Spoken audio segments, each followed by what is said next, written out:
ang question ko sa iyo muna, kasi narinig ko sa trailer, yung parang, nung ini-introduce ka, pag-ibig ang kahinaan ng character mo. How much of that is true in real life and just in the character lang? Gusto mo nun, Madge? Ang ganda naman itong unang tanong mo sa akin. Oo. Siguro same goes na rin kay Maha sa kay JC. Yes. Weakness nyo rin ba ang pag-ibig? Parang si Angel na lang. I think, eto lahat naman tayo makakarinig dito eh. Wala namang immune sa pag-ibig, di ba? I think lahat tayo, at sana po umamin po kayong lahat, na pag-ibig ho talaga ang weakness natin. Kasi, pinaka malakas na emosyon na mararamdaman mo ay ang pagmamahal talaga. Dahil sa pagmamahal, pwede ka magalit, pwede ka magselos, pwede ka maging masaya, diba? So, pag-ibig nga naman. Yun lang talaga masasabi ko. Madge, ikaw? Weakness mo ba ang love? Sabi nga sa kanta, ang pag-ibig ay sadyang ganyan. Kinasagot nga ni Angel, oo naman, sabi nga ni Angel tayong lahat.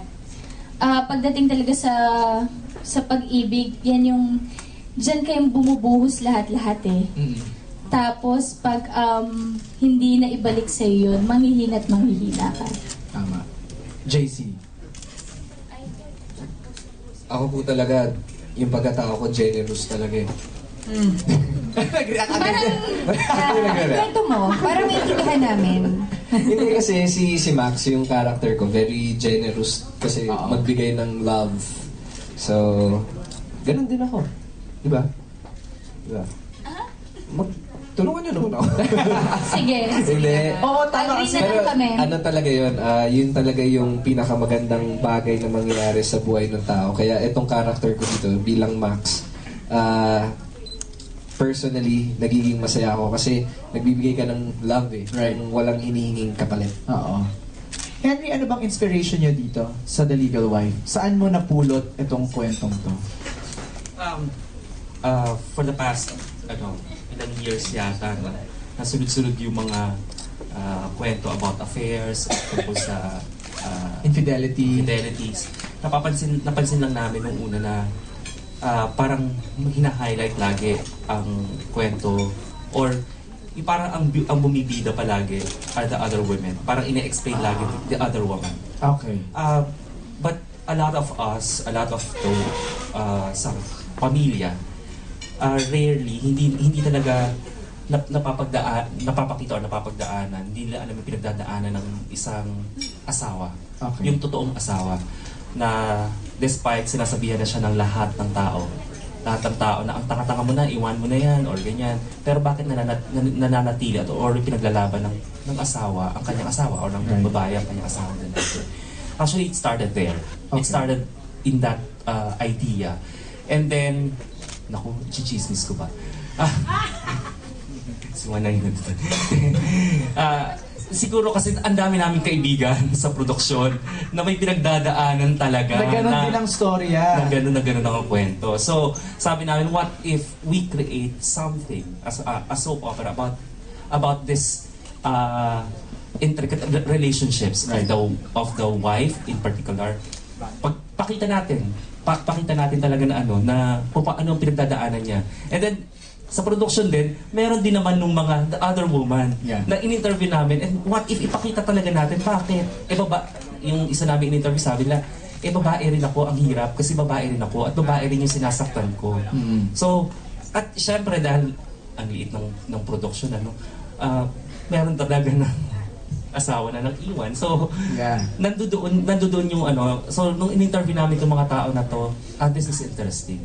So this time, hindi siya yung talagang soap opera na may mga kung ano-ano mga lihim or mga patayan, ganyan. Hindi. Ang pagtutuunan namin ng pansin talaga dito sa serye na to ay yung relationship ng bawat isa. And another guy comes along na tapat din namang magmamahal. So, bakit pwede mo naman sabihin na pwede namang ito na lang. Bakit ba ako nagtsatsaga dito sa isa? So, yun yung klase ng drama at ng ang tatalakay ng The Legal Wife. Thanks, Henry. Flowell, let's go. Joe. Mami Joe muna pa may Mami Joe, okay. Hello, good afternoon po. Good afternoon po. Para po sa inyong lahat, each of you can answer. Kasi yung trailer shows parang yung family pa ni Monica, yung parents ni Monica, had the same travails. Yung nagkaroon ng second family, ganyan. Would you say, each of you also, that how you make decisions now is also affected by your family's story? Yung would you say history repeats itself in this teleserye and with your life also?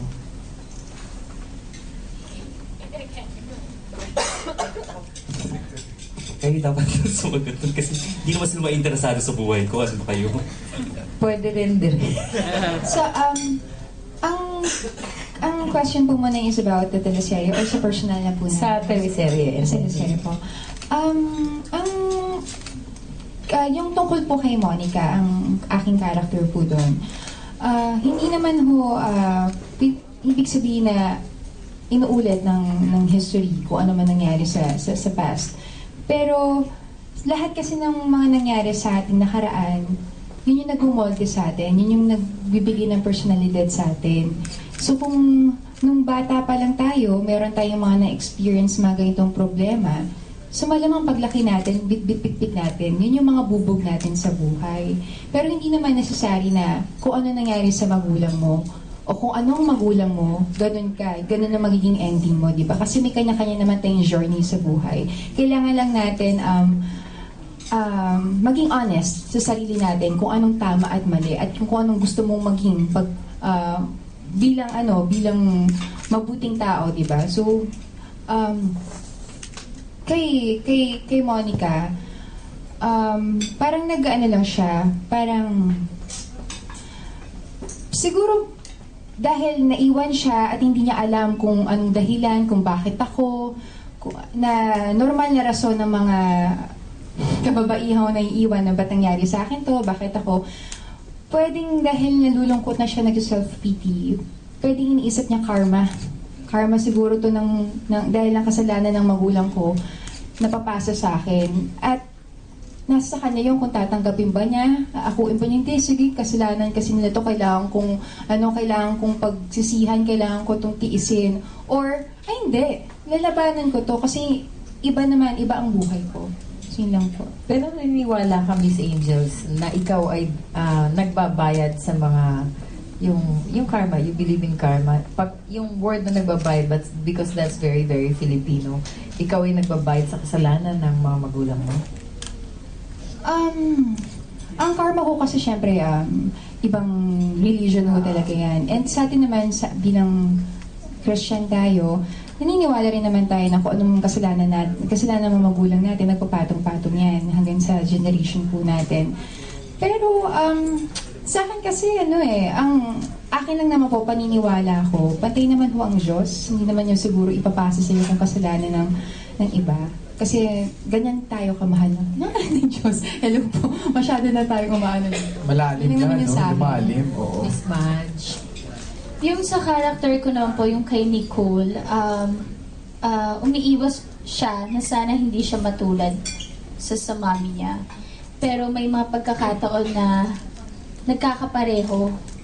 Pero yun nga, minsan talaga, depende rin sa'yo yan eh. Choice mo yan eh. Kung gugustuhin mo bang maulit yung nangyari sa dati at yung mangyayari sa'yo dito sa future.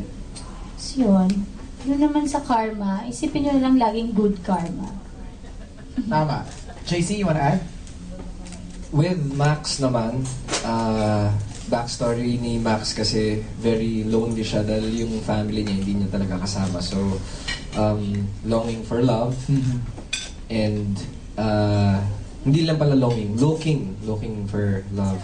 So, pagdating ng time na nai-in love siya, binibigay niya talaga yung lahat kasi nga lonely siya, wala siyang mapagbigyan ng kanyang pagmamahal kasi nga wala yung family niya. So, pag nagmahal si Max, todo-todo talaga and very serious. So, yun yung backstory ni Max. Pagdating sa karma, think positive lang palagi, no? Para hindi... Negative. Oo, Diba? para hindi naging negative, para makaka-attract tayo ng magagandang bagay sa universe. Yeah. Mami Jo. Thank you. Thank you. Before Salamat we po. go to Flowell's next question, anong pangalan ng character ni Echo? Adrian. Revilla. Si Adrian ba nag 3-month rule? Bago lumipat sa Kasabi po character niyan ni si ano, Henry po. bago sa character ni Madge, nag 3-month rule ba si Adrian? Sobrang haba. Sobrang haba naman pala. Okay. Flowell, sino next? Pero teka muna, pagka-affair, di ba? Sabay niya, ikaw naman. Wala Okay. Pero matagal bago siya. Hindi ba ako yung nag 3-month rule? Di ba? Ako na lang. Okay. Rocky ba? Rocky? Yes, Okay, Rocky. Rocky. From TV series Grace and Beats of Rocks. So may question pa ako kay Miss Maha at kay Miss Angel. Anayin ko kay Miss Angel. Miss Angel, sa One More Try, di ba ikaw yung hinihiraman ng asawa? Tapos dito, ikaw yung inagawa ng asawa. So, in real life and in front of the camera, ano yung mas mahirap at mas mahirap gampanan? Yung maagawan ka ng asawa, ikaw yung mangagaw? Naguguluhan na ba kayo? Naguguluhan na rin ako. Oo, naguluhan. Nabasa ko nga sa internet kasi yung mga gumagawa ng mga memes, tama ba? Yes. Yun. Na parang, ba't ikaw, pag nahirap ko na asawa, ang galing-galing mo, tapos ay, ang damot-damot mo, di ba? So, ako nga, no, ang gulo ko nga naman, di ba? Pero, dahil na napag-usapan ng Huyen, gusto ko lang magpasalamat sa, kung meron man dito na, na involved doon sa pagtitrend ko. Ginagawa ganyan, kayo sa kay may paggawa Ibarra. ng mga May memes memes. kayo. Maraming Iba-iba. salamat po. Nakita ko sa Instagram, sobrang nakakatuwa po. Salamat po. So, yung tanong po ay, anong mas mahirap? Mas mahirap. Nung nag-One More Try kasi ako, sabi ko, kalokohan to. Kalokohan to. Hindi ko kayang i-arte to. Kami dalawa ni Zanjo, tag team kami doon sa, hindi po pwede to, hindi rin papayag yung lalaki na na Ipahiram. boyfriend mo, ipahiram, di ba? Pero pag nandoon ka kasi sa ganang situation, di ba parang, depende yun eh. Depende yun sa pangangailangan kung anong risk talaga. Dito naman sa legal wife, bilang ako ang legal na asawa, sa akin lang ang asawa ko. Mahal ko tong tao at pag na-realize ko naman na kaya kong tanggapin lahat ng pagkakasalanan niya, pagkakasala ko, at kalimutan lahat ng yun. At hindi ko rin kaya mabuhay nang wala siya. Kahit ano pang sabihin ng lahat ng tao, papakinggan ko pa rin naman ang puso ko. Kahit sabihin nilang tanga ko, sabihin nila na nagpapakamartir ka, pero at the end of the day, kasi ikaw yung ikaw makikisama dun sa taong Correct. ganyan. Saka, ang pagmamahal talaga kailangan ipaglaban, di ba? So, serious Si ba? Maha naman. Thank you, Miss Angel. Ano po yun? Tapos kay Miss Maha, napaka-controversial yung character mo dito sa The Legal Wife. Ano po yung nag-ns sa'yo para tanggapin mo yung role na to? Maganda yung project po eh. Tsaka never pa ako nakagawa ng ganitong role, ganitong character. Tapos sabi ko nga parang feeling ko graduate na ako sa mga patwitams, mga ano. Gusto ko naman mag next level na ano ba yung mga characters na matcha-challenge ako. Kasi yun, sabi ko kanina sa interview ko, bilang isang artista, kailangan mong i-explore kung anong kaya mo talagang gawin pa sa pag-arte. So, yun, kahit na maganda kasi sa aming mga artista, meron kami mga roles, mga characters na ginagawa. At dun sa characters namin na yun, may mga natututunan kami. So, iyon. Actually, nagpapaka-humble din si Maha. Si Maha, ilang best actress na nakuha niya. Yes! Parang hindi ko naiintindihan kung ano sinasabi niya mga patwitams, ganyan. Pero si Maha, isa sa mga respetado at alam nating lahat na magaling umarte at mahal na mahal yung craft niya. At Tapos- napakagaling niya dito sa The Legal Wife. Tapos pilot episode pa lang abangan nyo kasi naguhubad na si Maha. Wow! Kasi naman sa hubad direct. Totoo naman ah. Hindi naman hubad. TV, baka magulat sila hubad. Hindi Pero naman. nakikipaglaplapan na siya. Grabe naman. The word direct. The word. Totoo, anong word doon? Gusto ko tuloy kwento yung ano. Pwede bang kiss lang muna? Gusto ko tuloy kwento yung first scene na Wag na nga. Pero grabe, Abangan nyo na lang. grabe ang casting niya dito, ha? Henry, Nico, grabe ang casting ng The Legal Wife. Angel, Maha, JC, Echo, tapos may Christopher De Leon. Pa, sino pa, Ange? Si Rio Locsin po. Rio Locsin. Joanne Super Bascon. din Joanne Bascon, Aaron Villena. Gagaling. Very nice. Flowers, Mark next. Hill po. Rocky. Okay ka na? Thank you. Okay. Okay naman po. Sana kayo, okay sir. naman yung mga sagot namin. Okay naman. Pag di ka naiintindihan, pwede pa kayo magtanong ulit. Okay. Ang hindi I-tweet namin, niyo na lang po kami. ang hindi namin maintindihan, yung sampalan, ilang takes yun? At ang sakit, masakit yun, Kaya ha? lang sumagot. In fairness naman, kasi bago namin i-take yun, sabi sa amin ni Direk Rory, gusto ko ibigay niya na lahat. Okay. Ibigay niyo na para sa isang take lang. Okay. Kasi pares kayo mahihirapan kung hindi niyo bigay. So in fairness, sa amin naman dalawa, binigay naman namin. So isa lang. Isang Isang malupit. Oo, Isang malupit. isang malupit pero alam mong may paglalambing pa rin yun after. Correct. Professionalism, di ba? Na very nice. O si Angel, may Saka, sabihin? hindi, parang, diba, maganda kasi pag yung sa umpisa, binigay mo na lahat-lahat para yung emosyon namin nandun na pares kaming mataas. Oo. Kasi mahirap pag yung pares kaming nangangapa. Is this your first time to work together? Kayong lahat? So how was Kami it? lahat po. Nagkaroon ba ng konting ilangan ba? O simula pa lang, gel na kaagad? Parang wala namang... Well, hindi naman siguro ilangan, pero sa lahat naman ng bagong sinisimulan, di ba? Siguro sa kanilang dalawa, malamang. Pero sa lahat naman, di ba na sinisimulang project, or pag may bago kang kasama, medyo nagpapakiramdaman pa kayo Yes. kung paano ba tong taong to, kung Oo. antukin ba to, kung chumichika ba to pag pag nasa eksena, or pag nag-motivate ba kailangan in character siya. So far lahat naman kami may saltek. So kami, nag-gel kaming lahat, masaya, napakasaya ng set ng The Legal Wife. Kala mo nga hindi drama yung ginagawa eh. And siguro isa na rin yun sa mga blessing namin dahil nabigyan kami ng, hindi lang yung cast yung production, yung staff, The whole technical, team. the whole team, talaga Yeah. lahat ng buo ng The Legal Wife. Sobrang mababait talaga sila at masarap kasama. Ito, I wanna ask yung kay JC sa kay Maha. Paano yon? Kasi Maha kanina, in-interview ko si JC, ang sabi niya, isa sa mga naging kakomportablehan niya ganyan is ikaw. Lagi kami magkasama eh. So no choice si JC. Wala ko ibang kasama sa taping kasi kami ni Angel, nakakaisang eksena pa lang. Okay. So, si Maha palagi yung kasama ko. So how was it, yung scene na yun, na kinakwento sa akin ni Henry kanina? Yung unang eksena, pilot pa lang daw.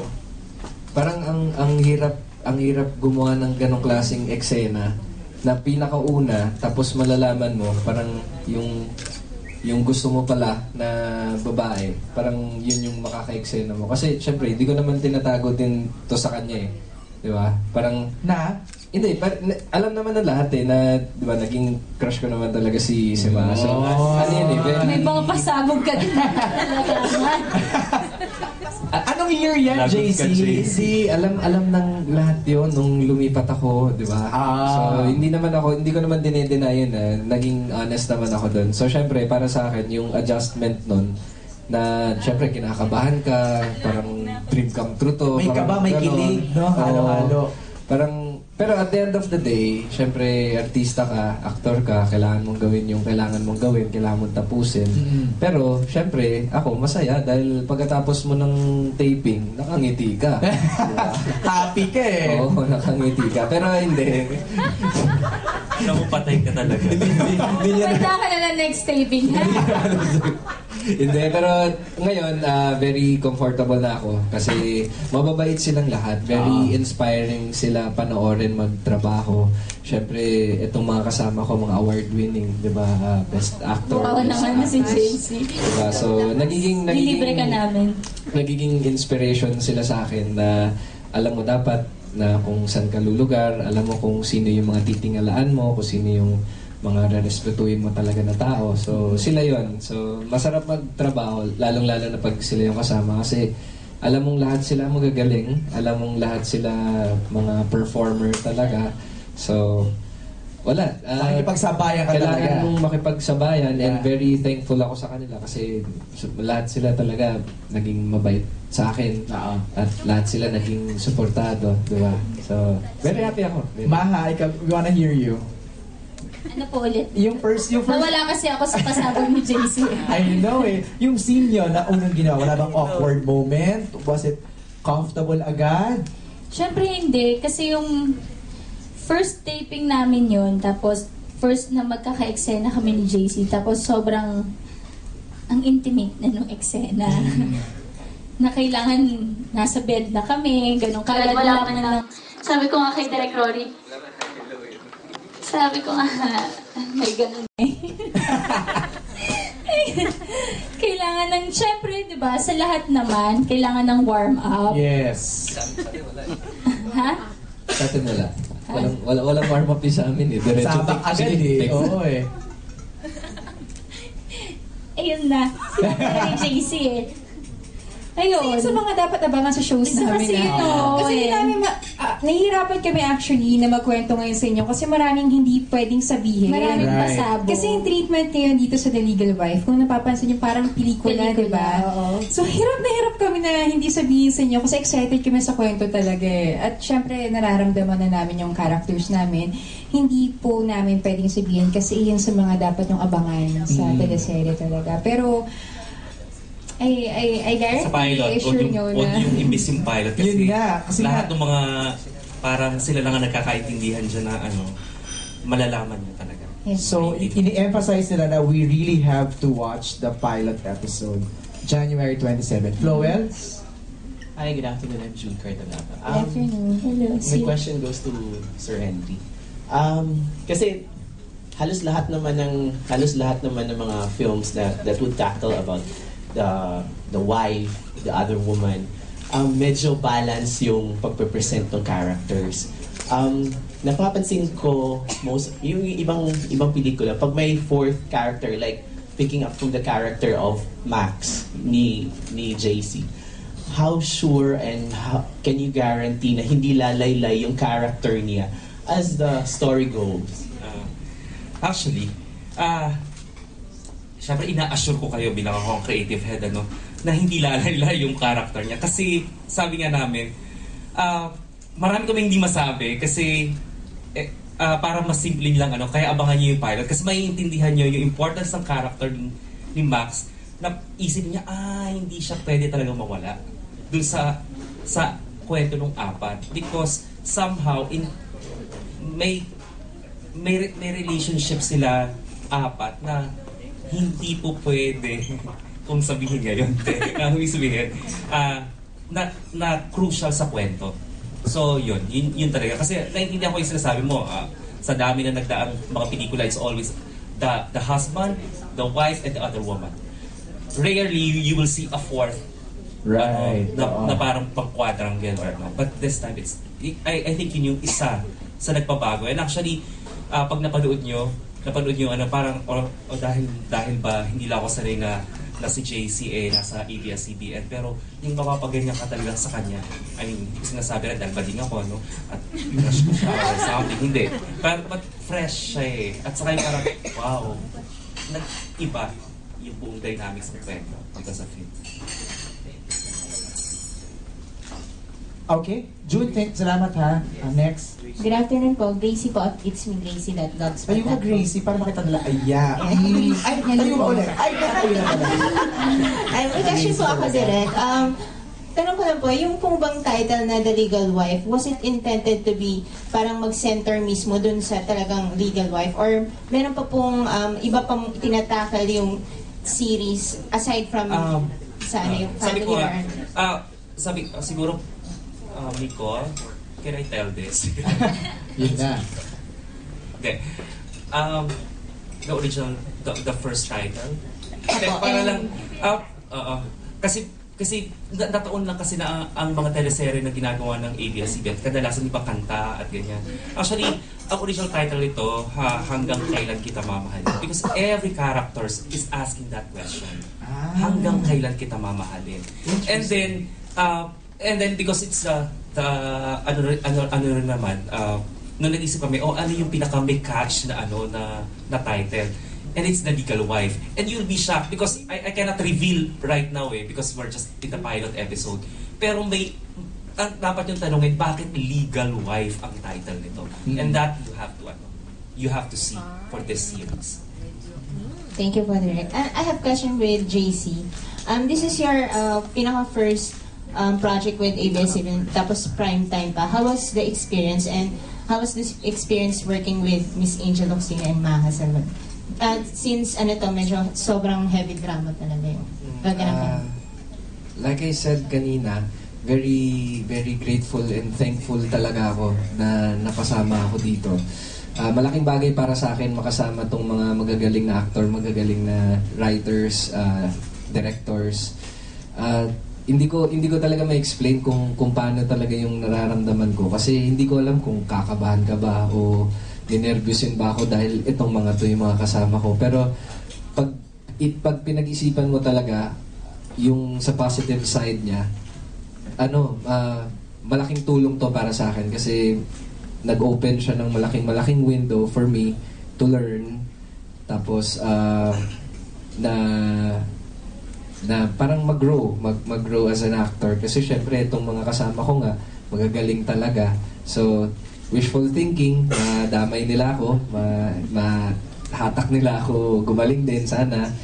So yan po. Ako very grateful. As in, wala akong masabi. Kaya nga, parang pag sila yung mga ka-eksena ko, para lang din ako nanonood. Parang masaya-saya ako. Parang ganun. Thank you. Last po. Kay Miss Angel po. This is your parang second na kasunod after ng Immortal. Ito yung kasunod mo na project. Was it your decision na parang medyo matagalan yung kasunod na project? Or talagang yun lang yung sumunod na, or pinipili mo ba yung project na mapupunta sa? Well, hindi lang naman ako yung, syempre nag-decide, may mga boss po tayo, kataas-taasan. Hello po. Ayan, nandiyan po sila sa taas. Ay, saan ba? Sa baba? Sa taas sila, yun po. Pero yung time kasi na yun, after Immortal in the Name of Love, sabi ko kasi ginawa. So, sabi ko na, as much as possible, ayoko sana magsabay ng pelikula at saka ng teleserye kasi ang mahirap po talaga bukod sa nakakapagod po siya, nakakabaliw yung gigising kasi ako today yung parang ganun po pero bilang isang artista totoo, namimili ko talaga ako ng project kasi syempre hindi naman lahat na maniniwala ka doon sa proyekto, di ba? So nung pinresent nila sa akin to, I think nakapag-present sila ng 2 kwento ba? I think more than. More than yata gano'n. Na may mga okay ako. Tapos pag pinresent nila sa taas, babarilin. So natagalan. Until finally, pinresent nila sa akin tong kwento. Na honestly, nagdalawang isip din ako kasi sabi ko, baka another mistress story. Saka baka kasi hindi ako, yung pagkatao ko, baka hindi ako maniwala dun sa napakamartir na babae, ganyan. So, nung in-explain nila sa akin, parang nasa-challenge ako, parang, sige, ito yung mga tipong storya na gusto kong gampanan. And, nung sinabi nga nila sa akin si Direk Rory, si Direk Dado, and yung team na nag-handle sa akin dito, tiwala naman ako sa kanila na gumagawa talaga sila ng magandang project. So, ayun. Pero yung last na project ko po is Immortal. Tapos pelikula na po yung lahat. So, ito po yung pinaka-comeback ko po. Gracie, salamat. Alam mo, for some weird reason, yung mga viewers, they love catfights, they love yung mga, yung eksena ng pambababae, panlalalaki, mga ganito ba yung mga expect namin, Henry, sa The Legal Wife? Of course, i-expect nyo yan, but more than that. Okay. Marami pa. Sabi ko nga, intricate relationships ng nilang apat at ng kanilang mga pamilya. Mm-hmm. So, tama yung sabi nung diba, sa trailer nakita niya na bakit ako nagbabayad ng kasalanan. Yes. Kasi lahat sila, kanina may nagtanong ng about the karma or the babayad somehow. Dito baligtad. Kasi wala kasalanan sila pero somehow because of the background and the backstory nila, somehow affects their present story. Right. Maha, Angel, ang powerful nung scene na nagda-drive ka, Ange, tapos parang pinalabog ni Echo yung kotse mo. Ang powerful nung scene na yon, na parang doon yun na nag-capture sa akin more than na sampalan eh. Yung realization na nahuli ni, parang nakita ni Angel si Echo. Yun lang. Thank you. Sharing in the city. Akala ko may follow-up question. Actually, MJ, itong show na ginagawa naman natin, hindi naman siya ganun ka-heavy. Mm-hmm. Honestly, mas siguro totoo lang. Kung anong totoong realistic emosyon, lang talaga. kung anong totoong nangyayari, yun yung binibigay na sa amin. Ang bilin kasi sa amin ni Direk Rory, bawal OA. Bawal yung mga ganun iyak dito. So yung kung anong normal lang, kung anong normal na nangyayari. Ganun po. Share ko lang kasi parang sharing in the city. RPN 9. Last na, okay, so last two. Hi, Florencio from Manado Life. First, kay Direk. So, Direk, sa tingin mo, how would the legal rights stand out? Yun nga, sa lahat ng mga The Wives, Other Woman, series, movies, by banking on, magbabank ba kayo on sa physikalan na encounter? Magbabank ba kayo sa mga unforgettable, quotable quotes? O yung yung mga daring scenes, ganun? Ako more than the quotable quotes and more than the mga sampalan at mga ganyan. I think yung may impart kami sa mga viewers namin, especially to the women and the men who undergoes through this relationship. Yes, we are here to entertain at expect nyo na napakahusay talaga nitong mga artista na to. Expect nyo na yan. Expected na yan from them. At hindi na natin tatanungin yan eh. But yung kwento na ako bilang siguro kapatid, may matututunan ako dito. Bilang kayo, bilang asawa, ang dream namin dito sa creative at sa production na sa pagka pinanood nila yung Legal Wife, yung mga asawa, itatabi nila yung asawa at mga anak nila na panoorin natin to kasi kwento natin to. So more than really the sampalan and the ganyan, of course that's flavor, but really our heart really is to impart something that the audience will learn and would love to watch this, because this is not just the story of this magagaling na mga artista, but this is our story. Yun lang po. And for the question for the three naman, ito, bilang sa mga characters nyo, whether good or bad, paano describe na bakit dapat namin kayo mahalin sa character nyo? JC ka muna. Bilang si Max, may magugustuhan nila yung character dahil lahat ng tao sa mundo, I'm sure, nakaramdam na ng pag-ibig, yung talagang pag-ibig na ibibigay mo na walang hinihinging kapalit, at pag-ibig na hindi mo pinipilit sa sarili mo, yung talagang nararamdaman mong mahal mo talaga yung tao. So bilang si Max talaga very very generous. Okay. Salamat. Okay. Eto, meron tayong question dito mula kay Liza from Buzz ng Bayan. Minsan lang ito magtanong, ha? Kasi Madge, nahihiya si Mikey magtanong sa'yo. Kasi naka-braces daw siya. Masabi lang. Kayo. Meron pa? Meron pa pala. Okay, go. Sa MJ, sasagutin lang. Kasi, okay. Ay lang. Okay. If you don't mind. Ay, nako. Ay, sige, yung sa akin, simple na lang. Iba't ibang klase naman yung pag-ibig. Meron yung hindi tatanggapin, hindi ka mamahalin. Pero meron yung magmamahal pa rin sa'yo sa kahit anong nagawa mo sa buhay. Aray, ha? Sa akin, Real life yata ito. Ni Nicole. Kung mag-direct, kumakonek.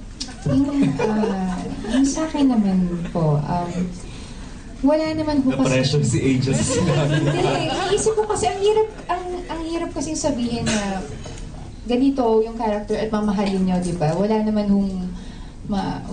hindi ko masasabi mas kayo yung makakasagot, honestly. Pero, yung sa akin lang, bilang si Monica, wala naman immune sa pag-ibig. Sinabi ko naman yung kanina. At lahat tayo nagmahal, nasaktan, at kailangan bumangon. Kasi kailangan ipagpatuloy yung buhay. So, ganun lang naman yung nakikita ko kay Monica na na-impress talaga ako sa character niya. Kasi babangon ako kahit anong mangyari. Yun po. Oo, tama. Saka mapagmahal, grabing pahalagahan ng character ng Monica, yung pamilya. I think that's what you would admire. As most of us. Kaya sabi ko, relatable siya eh. Kasi as most of us, kung meron tayong tatanungin lagi, pwede naman talagang, of course meron tayong yung mga sarili na, ano ba pakialam mo sa pamilya? But hindi eh. Halos lahat tayo. Gagastusin na lang natin yung para sa sarili natin, ibibigay pa natin sa pamilya. ganun tayo magpahalaga eh. So, yung character ni Monica, ganun siya. Okay. Mikey? Inuubo daw si Mikey. Baka plema ang lumabas. Ito na lang, si Liza na lang may question siya. Pag napanood namin yung teleserye, meron ba kaming kakampihan? Team Nicole or Team Monica? May ganyan daw. Meron ba daw kakampihan Team Nicole or Team Monica? Team Nicole. May ganun na Siguro si kaagad? MJ magiging Team Nicole. Bakit? Makaka-relate kayo sa akin. Grabe ka naman! Hindi naman ako mag-a-agree dyan. Hindi ko magiging Team Monica naman sila. Ayun! Iba naman. Hindi, pero di ba pero sa totoong buhay may mga... Kami lang naman ho ay hindi po kami nag-aaway. Huwag niyo po kami pag-awatin. Okay po kami dito, masaya po ang set namin. Pero siguro ang ibig sabihin lang, may ibang makaka-relate kay Nicole, may Yes. iba makaka-relate Kasi yun po yung ginagawa natin dito. Nagbibigay po tayo ng magandang kwento base sa totoong nangyayari sa buhay. So Correct. may mga ibang parehong experience sa pinagdadaanan ni Nicole. Meron din kay Monica, meron kay Max, Actually. meron kay Adrian, meron din sa mga magulang, sa mga kaibigan, sa mga kapatid, sa mga naging parte ng buhay nila. I'm sure meron dun. Ay, ako yan na. Parang Right. nangyari sa akin yan na. Saka nangyayari sa akin yan ngayon. Very relatable. Kasi ang dali pag-ibig eh, no? Okay. Maraming salamat po sa lahat ng mga nagtanong. Thank you so much. Palakpakan naman natin ang cast ng The Legal Wife. Final words. Henry, simulan mo na. Message sa ating lahat. Why should we watch this teleserye? Ako lang po, well, aside from the kwento, gusto ko lang po, at pinagmamalaki po talaga namin ihandog ang Legal Wife sa inyo. Because, una, ang huhusay po ng aming mga artista. From Jericho Rosales, I've been Jericho's writer for, I don't know, for a year na Pangako Sa'yo days pa. But makikita nyo, ibang Jericho Wow. mapapanood nyo dito. I've been with Miss Angel Locsin, ilang serye na ang pinagsamahan namin ito. But actually, nagpapaka-humble tong si Miss Angel Locsin. Sabi niya sa akin nung direct talaga, hindi ko alam, takot ako kasi parang kaya ko ba to at ganyan. Ay Diyos ko, nakita niyo ho ba ang kanyang performance dito na hindi ko nga maintindihan. Sabi niya, hindi ko talaga alam, ganyan. Hindi ko maintindihan bakit hanggang ngayon di pinagdududahan pa rin niya ang sarili niya na nasa siyang napakahusay na actress. Si Maha Salvador, nasa ba tayo? Ang tagal na natin, pa sa Piling Mo days, kami nagsisimula pa ng Nag-MMK pa tayo together. Oo, nag-MMK pa. First directorial ko po, siya ang aking artista. Sabi ko nga sa inyo, kahit ako nagulat at gusto ko siyang sabunutan nung nakita ko yung isang unang eksena niya na napakahusay po. At si JC, napakahusay po. Ang aming mga artista napakahusay. But given the right material at napakagandang material, wala na po kayong dapat pang ibang subaybayan kundi ang Legal Wife. Yes! Yan. JC, ikaw naman. Why should we watch this project? Dahil it's very real. Lahat ng characters dito makaka-relate yung mga tao.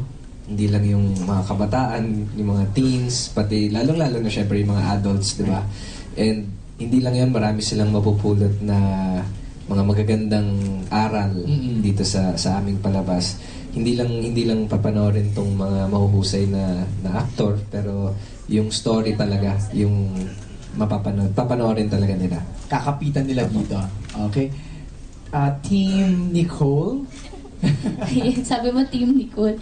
Ayan, yun, gusto ko lang sana po subaybayan nyo kung paano ang kinin ni Nicole ang pagmamahal na sa tingin ng iba ay mali, pero sa kanya ay tama. Taray! So, yun po. On January 27, The Legal Wife. Kumakabog sa linya si Miss Maha Salvador this afternoon. Kukunin ko na ng writer.